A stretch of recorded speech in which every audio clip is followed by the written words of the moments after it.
The movie starts with the sound of voices, but the first time we can actually distinguish what someone says, it's close, intimate, and as we quickly find out, familiar. As it seems this is someone the protagonist was previously in a relationship with, but clearly no longer together. He then goes into a room looking for his things and he eventually falls asleep. Upon waking up, he's met with silence. Thinking nothing of it, he grabs his stuff and opens the door and is met with this.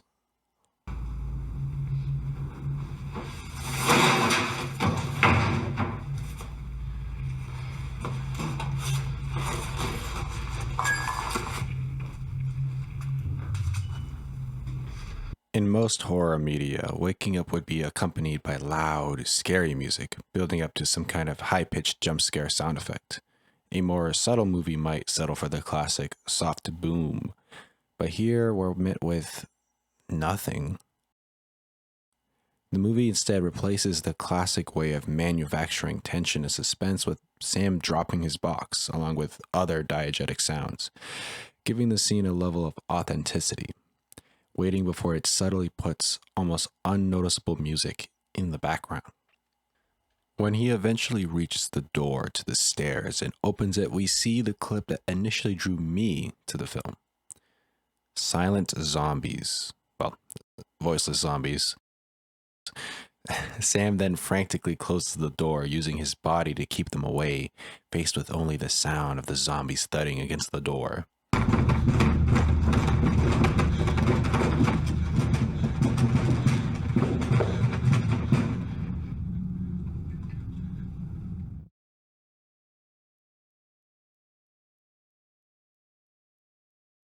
The movie isn't entirely devoid of music, and so the final example I'll give is one where it uses it to its advantage.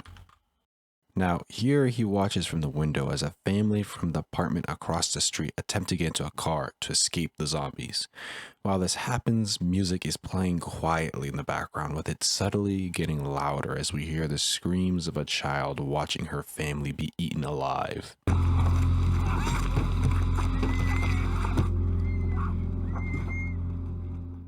Until those screams are replaced with the sounds of flesh being ripped from bone, before cutting away to nothing but the sound of the wind and the sight of a man struggling to keep his sanity.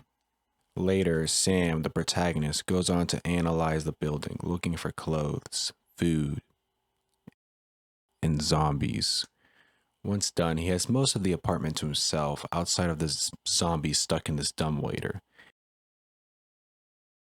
And it's here where all this setup allows the movie to shine, as the reduced role of background music coupled with silent zombies makes the isolation and loneliness the character feels all the more apparent, as much of the runtime from here on out is the film subtly showing this, with the character listening to these cassette tapes of people's voices in a language he can't understand, or him shooting zombies with a paint gun, making music, or taking care of potted plants, allowing us to empathize with the character without the use of dialogue, thus avoiding pitfalls we would see in more popular movies where the characters constantly explain what happens or how they feel directly to the audience, whereas The Night Eats the World shows you this information. Take this scene where Sam finds these two dead bodies laid out on the couch. Instead of having him or the narrator say, "It was a double suicide," the camera simply lingers on the two.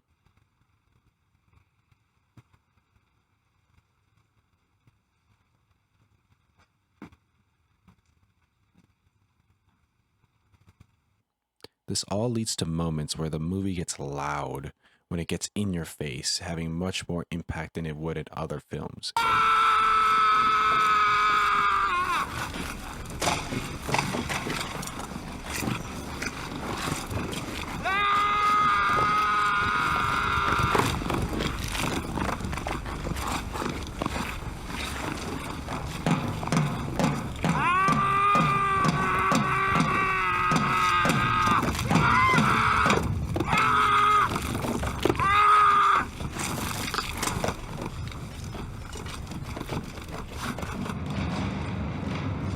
uplifting ones, cutting through the tension, possessing a gravity that feels genuinely earned rather than scripted.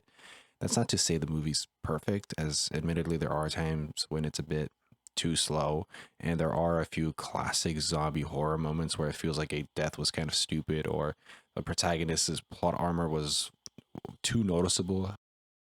And to circle back to the movie feeling overly slow, I suspect this is the filmmaker's attempt at reaching the 90-minute threshold. However, despite this, I wholeheartedly recommend this movie to everyone, as despite my long narration and summary of the film, I left out one or two of the best plot points in it, and the value that I was speaking of isn't something that comes from it being unexpected, but rather from the experience of watching it. So when you go to see it, I suggest doing so in a nice, dark, quiet environment so you can take your time and focus on just taking the movie for what it gives you. The name of the movie is The Night Eats the World, by the way.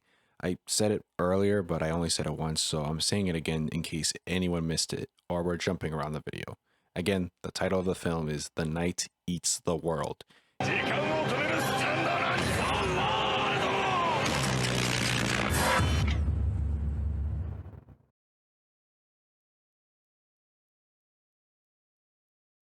It came out in 2018, and I really only wish this movie inspired more like it, but when I checked its box office success, it clearly underperformed, which was really disappointing.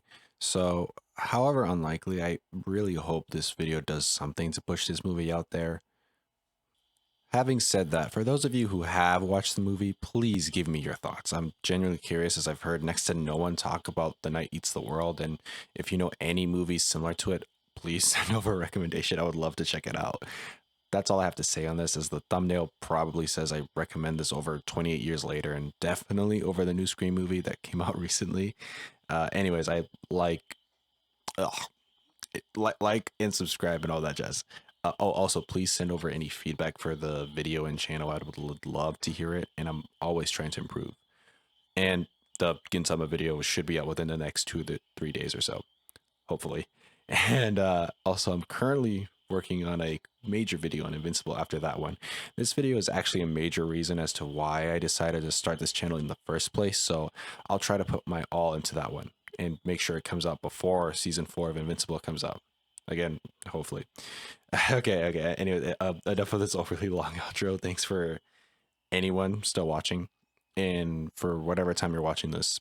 Good morning, good afternoon, good evening, and good night.